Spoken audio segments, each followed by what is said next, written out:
사랑하는 성도 여러분, 반갑습니다. 토요일 새벽 아침 이렇게 말씀으로 함께 만나뵐 수 있다는 것이 저에게는 기쁨이 됩니다. 저는 지난 2020년 10월 24일 첫 CBS 방송을 통해서 여러분을 만나 뵈었습니다. 그때 하나님께서 저에게 주신 마음은 이 땅에 부족한 사람을 보내시고 이루시고자 하였던 그 귀한 복음의 사역을 어떻게 하면 코로나 시대에 많은 사람들과 나눌 수 있을까 고민하면서 기회를 하나님께서 주셔서 CBS라고 하는 방송 매체를 통하여 여러분을 만나 뵙게 되었습니다. 제가 기억하는 것은 그 당시에 하나님의 계획이다라고 하는 말씀의 제목으로 여러분을 첫 만나 뵈었습니다. 하나님의 계획, 창세기 1장 28절의 말씀을 보면 하나님이 그들에게 복을 주시며 그들에게 이르시되 생육하고 번성하여 땅에 충만하라, 땅을 정복하라, 바다의 물고기와 하늘의 새와 땅에 움직이는 모든 생물을 다스리라 하시니라 라는 말씀으로 인간을 향하여 처음으로 말씀하셨습니다. 그렇습니다. 하나님께서는 우리 사람을 창조하실 때에 계획을 갖고 계셨습니다. 그리고 그 계획은 모든 창조의 중심에 사람이 있었음을 우리에게 보여주고 있습니다. 하나님께서는 하나님의 계획을 통하여 우주 만물을 창조하시고 특별히 지구를 창조하시고 저와 여러분과 같이 사람을 창조하셨습니다. 하나님의 계획 속에 사람이 있었고 그 사람을 통하여 이 지구촌 안에 하나님의 의로운 사람들로 가득 채워질 것을 꿈꾸시며 그들에게 복을 주셨습니다. 그러니까 창세기 1장 28절의 말씀은 사명이기에 앞서서 축복이었습니다. 이 말을 종합해 보면 하나님의 사람은 사명을 깨닫고 사명대로 살아갈 때에 그것이 축복인 것을 깨달아야 합니다. 하나님은 아담과 하와를 통하여 이 축복의 말씀을 전해주시고 그들을 통하여 이 땅 가운데 하나님의 나라를 건설하고자 하였습니다. 그래서 저는 두 번째 주부터 하나님의 나라에 대한 이야기를 함께 하였습니다. 하나님의 계획은 하나님의 사람들을 통하여 이 땅에 의로운 사람들로 가득 채워져서 하나님의 나라를 이루어가는 것이었다. 그러니 이 하나님의 나라를 이루어가는 데 있어서 매우 중요한 것이 하나님의 사람인 것을 우리는 알 수가 있습니다. 하나님의 나라는 어떠한 나라일까? 로마서 14장 17절에서 바울을 통하여 우리에게 들려주시는 하나님의 나라의 의미는 하나님의 나라는 먹는 것과 마시는 것에 있지 아니하고 오직 성령 안에서 의와 평강과 희락이라 이렇게 말씀하고 있습니다. 그렇습니다. 하나님의 나라는 의의 나라요, 평강의 나라요, 희락의 나라입니다. 하나님께서는 하나님의 사람들을 통하여 의의 나라, 평강의 나라, 희락의 나라를 이 땅 가운데에 건설하시기를 원하셨던 것이죠. 그런데 문제가 생겼습니다. 하나님이 모든 이 땅을 다스리는 권세를 위임하여 주신 인간이 타락하게 된 것입니다. 그래서 창세기 3장에 보면 사람의 타락이 이 자연계의 타락으로 이어지는 것을 보게 됩니다. 사람이 타락한 이후에 땅이 저주를 받았다고 합니다. 땅이 저주를 받아 가시와 엉겅퀴를 내었다라고 기록하고 있는 것이죠. 사랑하는 성도 여러분, 오늘날 이 자연계가 왜 이렇게 파괴되고 훼손되고 있는 것일까요? 그것은 하나님의 사람이 아닌 죄인들로 이 땅이 가득하기 때문에 그렇습니다. 이 땅을 회복하기 위해서 이 땅에 하나님의 원래의 계획대로 하나님의 나라가 되기 위해서는 바로 하나님의 사람들이 세워져야 합니다. 하나님의 나라는 의의 나라, 평강의 나라, 희락의 나라인데 그것의 가장 중요한 포인트는 하나님의 사람들이, 의로운 하나님의 사람들이 세워질 때에 의의 나라와 평강의 나라와 희락의 나라가 건설된다는 사실입니다. 그러면 어떻게 해서 죄인된 우리가 하나님의 의인으로 거듭날 수 있을까? 어떻게 해서 어떤 과정을 통해서 의로운 사람으로 되어져 갈까? 그것이 바로 마태복음 5장 이후에 기록되어 있는 팔복에 관한 말씀입니다.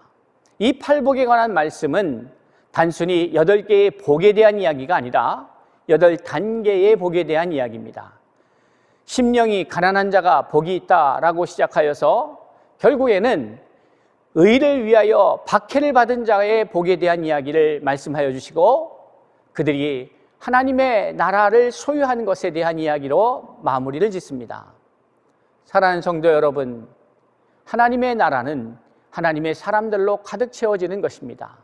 그 하나님의 사람은 심령이 애통하는 순간, 심령이 가난하여서 그 가난함을 통하여 하나님의 나라를 갈급하고 그리고 내 스스로 혼자 나의 의로는 의롭게 될 수 없기에 하나님 앞에 부르짖고 그 부르짖음을 통하여 내가 하나님의 사람으로 자라가는 단계가 바로 팔복의 단계인 것을 우리는 깨달아야 합니다.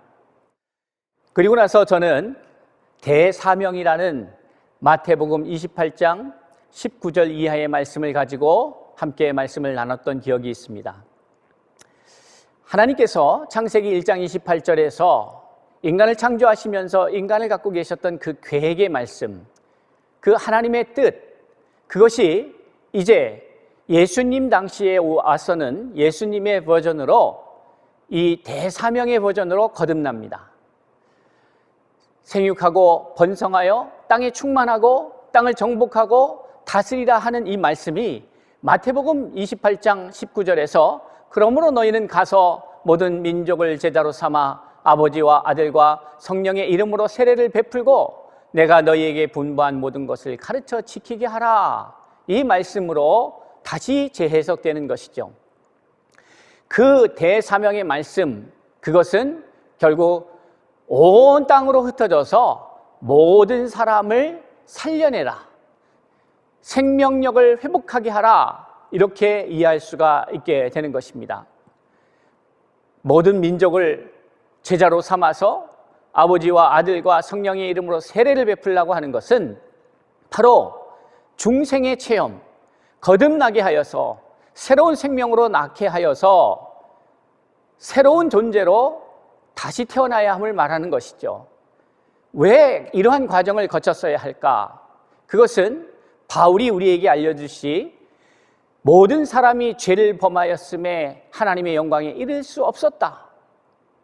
의인은 없나니 하나도 없다라고 하는 말씀 속에서 그 의미를 찾을 수가 있게 됩니다. 그렇습니다. 우리는 죄인입니다. 이 땅에는 의인이 하나도 없습니다.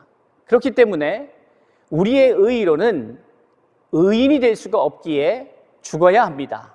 죽고 다시 살아날 때는 새로운 생명으로 태어나야 합니다. 죄의 삭은 사망입니다. 죄인은 사망 안에 갇혀 있을 수밖에 없습니다. 그러니 죄인으로서 사망에 갇혀 있을 수밖에 없는 나는 죽고 죄의 그 굴레를 벗어나서 생명의 성령의 법이 나를 구원하였다라고 고백하는 바울의 그 깨달음 속에서 우리가 알 수 있듯이 새로운 생명으로 거듭나야 합니다. 그것이 의인입니다. 새로운 생명의 메시지는 바로 예수 그리스도가 이 땅에 오신 목적이기도 합니다. 요한복음 10장 10절의 말씀을 보면 예수님께서 이 땅에 오신 의미를 우리에게 설명하시면서 도둑이 오는 것은 도둑질하고 죽이고 멸망시키려는 것뿐이요 내가 온 것은 양으로 생명을 얻게 하고 더 풍성히 얻게 하려는 것이다 라고 말씀하고 있습니다. 예수님께서 이 땅에 오신 것은 우리에게 생명을 주시고자 오셨다는 것이죠. 생명을 얻게 하고 더 풍성히 얻게 하려는 것입니다. 요한복음 3장 16절에서도 예수께서 이 땅에 왜 오셨는지를 명확하게 말씀하십니다. 하나님이 세상을 이처럼 사랑하사 독생자를 주셨으니 이는 그를 믿는 자마다 멸망하지 않고 영생을 얻게 하려 하십니다. 생명을 얻게 하려 하십니다 라고 말씀하고 있는 것이죠. 생명을 어떻게 얻을 수 있을까? 생명을 얻는 그 비결은 바로 창세의 비밀 속에 나타납니다. 창세기로 돌아가서 보면 2장 7절의 말씀 속에서 우리가 그 비밀을 찾을 수가 있습니다. 하나님께서 사람을 흙으로 빚으시고 그 코에 생기를 불어넣으니 생명이 되었다라고 말씀하고 있는 것이죠. 그렇습니다. 생기가 불어넣어져야 생명이 됩니다. 이 말씀과 성령을 받아라 라고 하는 말씀과 같은 의미로 사용되고 있음은 바로 이 생기가 성령임을 말씀하고 있는 것이죠. 그러면 그 생기가 무엇일까? 창세기의 말씀을 보면 말씀으로 생명이 창조되었음을 보게 됩니다. 모든 이 땅 가운데에 있는 생명들은 하나님의 말씀으로 창조되게 됩니다. 그러니 말씀이 임할 때에 생명이 임하는 것이죠. 그럼 이 말씀이 도대체 생기와 어떤 관계가 있을까? 예수님께서는 이렇게 말씀하십니다. 살리는 것은 영이니 육은 무익하니라. 내가 너희에게 이른 내 말이 곧 영이요 생명이라 말씀하고 있습니다. 그렇습니다.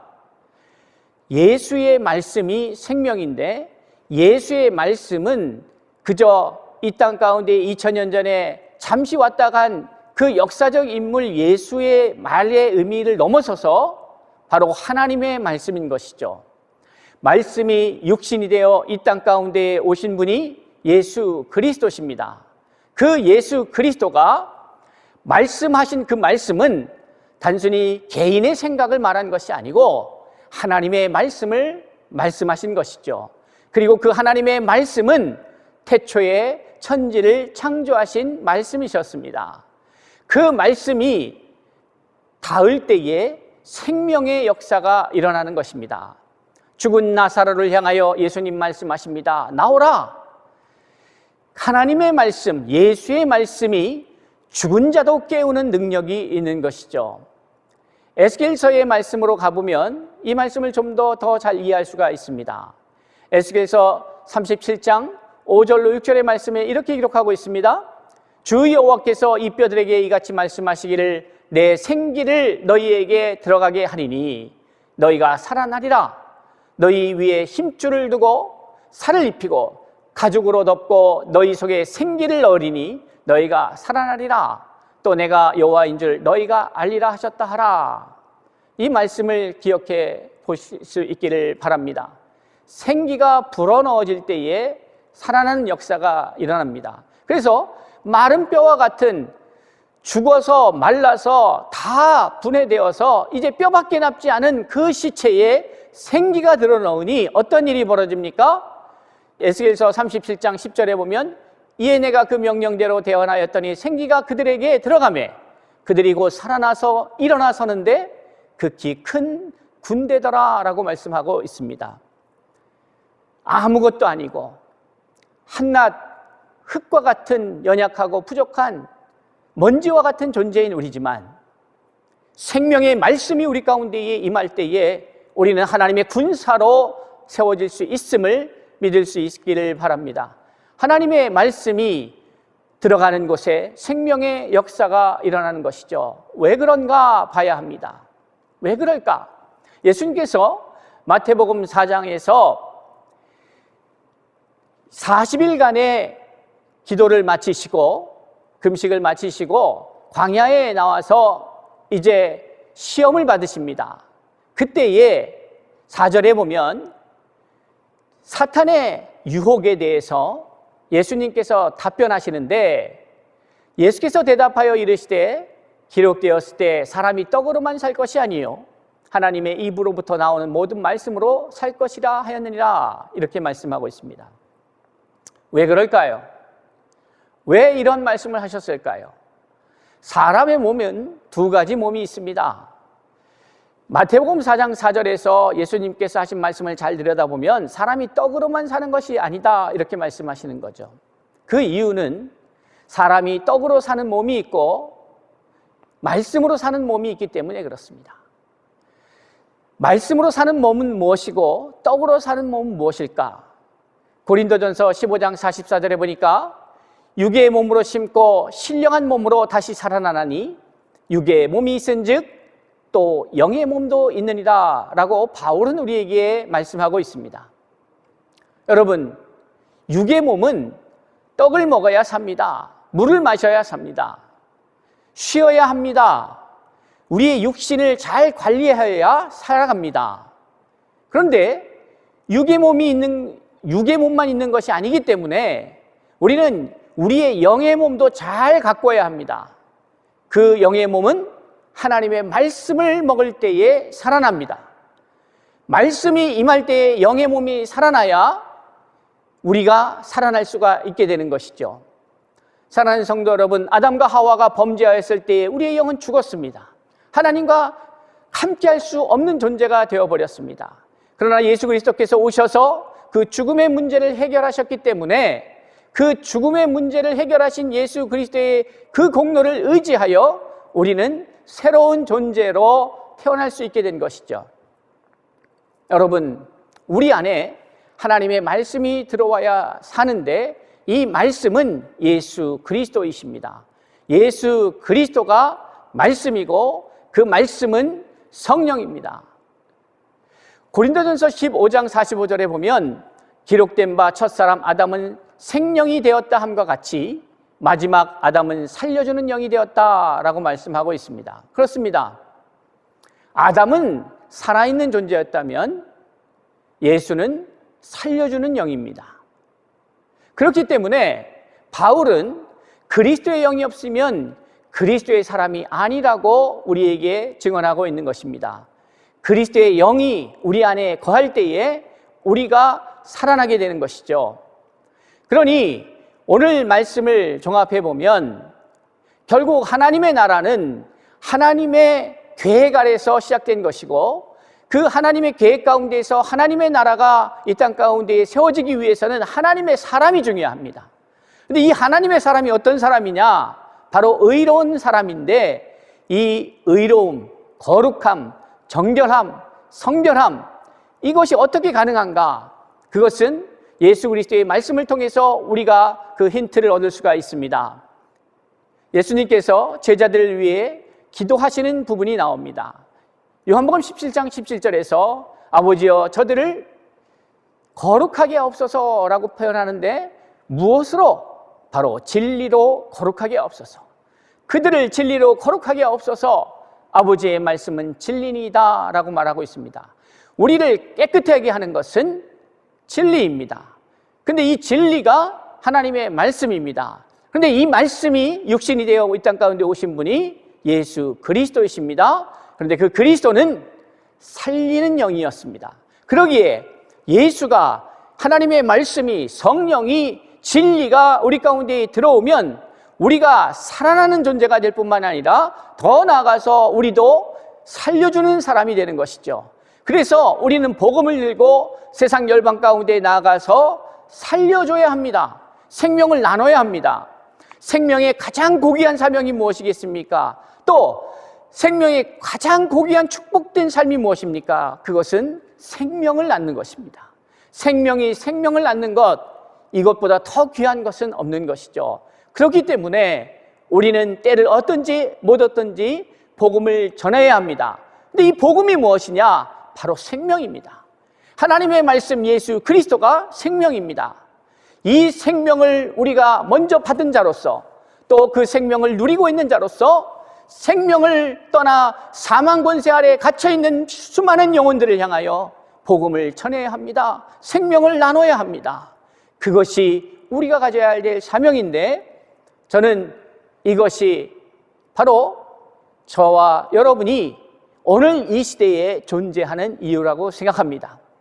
하나님께서 태초에 창세기 1장 28절을 통해서 당신의 뜻을 우리에게 나타내셨고 그리고 노아의 방주 사건을 통하여서 이제 죄인들을 심판하신 이후에 새로운 하나님의 뜻을 이루어가기 위해서 노아를 통하여 새롭게 시작하실 때에 창세기 9장에서 동일한 말씀을 주십니다. 생육하고 번성하여 땅에 충만하라고 말씀하십니다. 그러나 그 기대는 또한 인간의 연약함과 죄악성으로 인하여 실패하게 됩니다.